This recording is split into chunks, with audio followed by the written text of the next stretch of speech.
Hello, how are you today? I'm going to make corn chowder. It's not a dish we have often because I like making it right from corn on the cob, and usually the corn on the cob gets eaten a lot faster than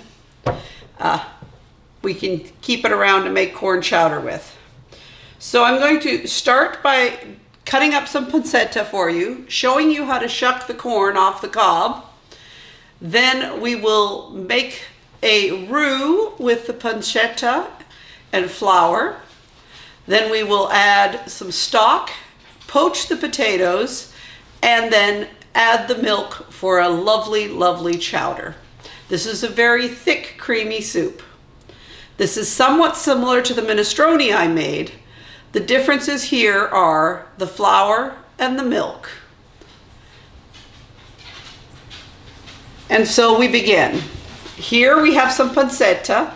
Today I thought I'd show you the pancetta and show you what I was talking about, it being around, kind of wrapped up and seasoned. And I am just going to quickly cube this pancetta. So I'm going slices across a disc.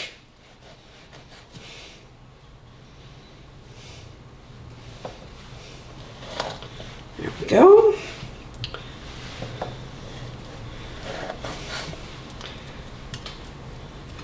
Making sure I go all the way through with each slice, rotating 90 degrees, and slicing again.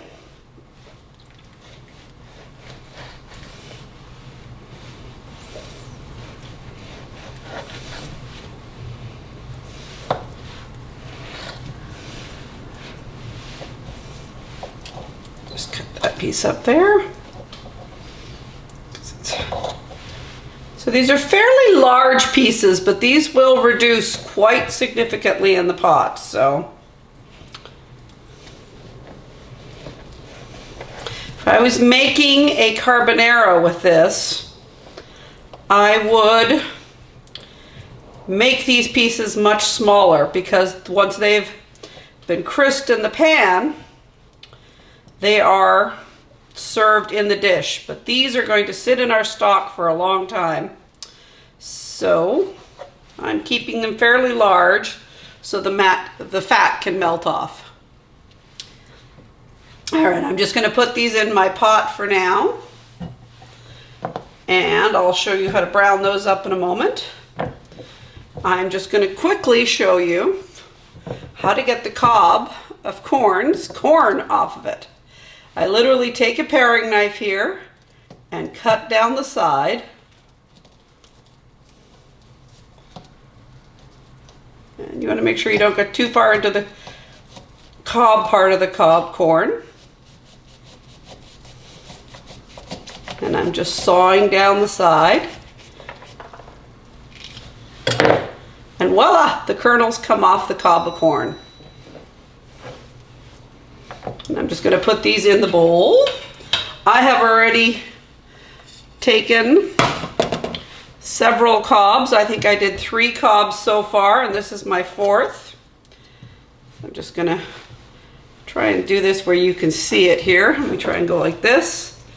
And I literally just take the knife and cut those kernels off the cob of corn, and holding them in place while I move it to the bowl so that they all don't come off at once is a little trick. Or I could just cut them onto the cutting board and scoop them into the bowl. All right, so I just want to show you here. Here's the cob. I left a little bit of a soft corn at the end here, but you can see I've got almost all the kernels off of it. And there's my bowl. Say we have about 2 to 2.5 cups of kernels in the bowl. And that's what we're going to use for our chowder. So now I will bring my pan into focus here. And I'm using a smaller pan here so you can see into it. But normally you can use a soup pot. You can use a pan like this if you want. For the blind viewers, this is about a 3.5-inch deep pan. Really steep sides. And I've just turned the heat on underneath the pancetta. There we go, and we're just going to let that sizzle a bit now. So our bacon is crisping up nicely here, our pancetta.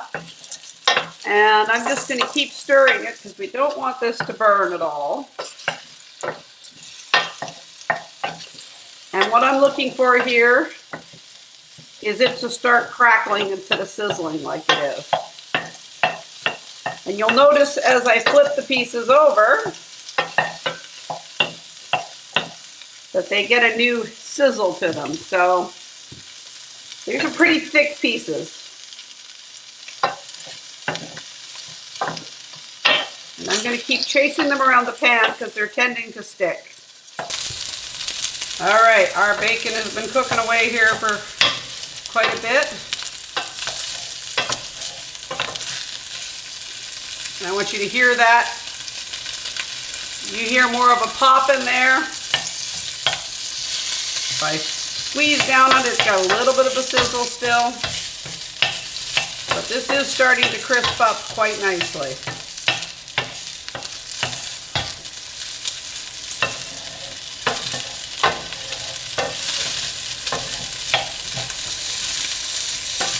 So this is a very rich dish.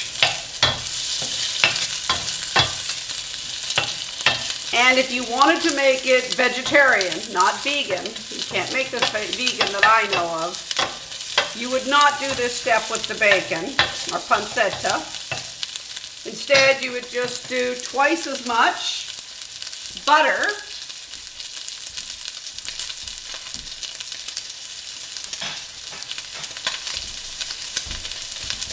And here I have half a stick of butter I'm just going to toss in. And I did not toss that in earlier because butter burns very quickly. So there we have a half a stick of butter thrown in here and it's melting very quickly. And I'm now going to throw in some flour. There we go.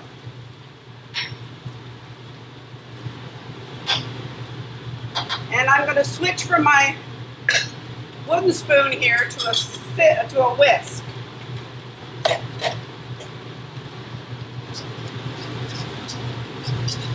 And I'm just going to make sure that the third of a cup of flour I threw in breaks up and is all nicely coated in the fat. And there we go.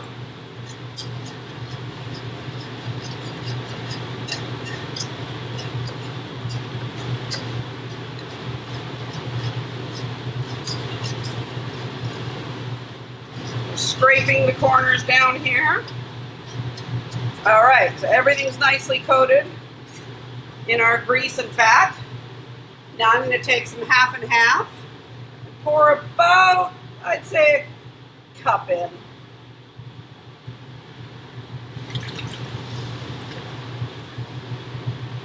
There we go.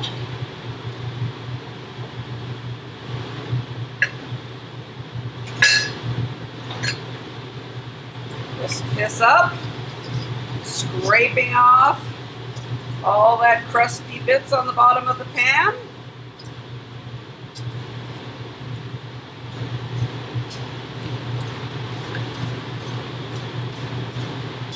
And now I'm going to throw in my vegetables. Here we have potatoes. In they go, diced up, small. I'm going to use my spoon here and spread them around. Here we have my corn, and in it goes. Just use the milk here. Rinse the bowl out a little bit. And I'm using half and half there.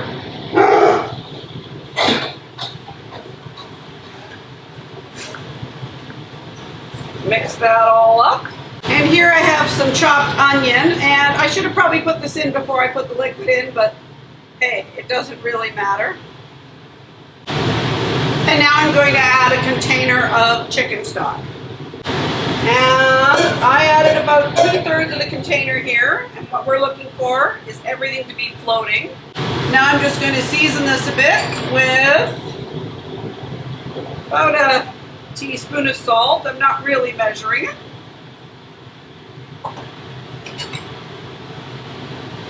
and some pepper.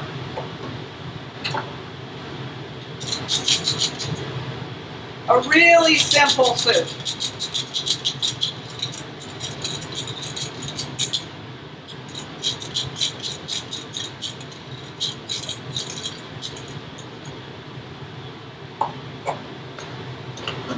And I'm just going to stir all that together now. And now this has to simmer for about a half hour. We'll be back and show you what it's like when it's done. So here we've got our soup. It's been simmering away for just about an hour now, I'd say. Really low and really slow, and this is almost ready. I am going to give this about another 10 minutes. I put the lid on this halfway through. So I'm now just going to give this about 10 minutes without the lid, and this will be ready for us to enjoy. All right, here we have our soup. It's bubbling away quite aggressively. It's thickened really nicely. This is an excellent corn and potato chowder. Just going to let this cool for a second here while I get a fork to try it. Here we go. I'm just going to nicely soft to the fork potatoes. Hot, hot, hot. That's delicious. Please click subscribe, like this video, add some comments, and we'll see you next time.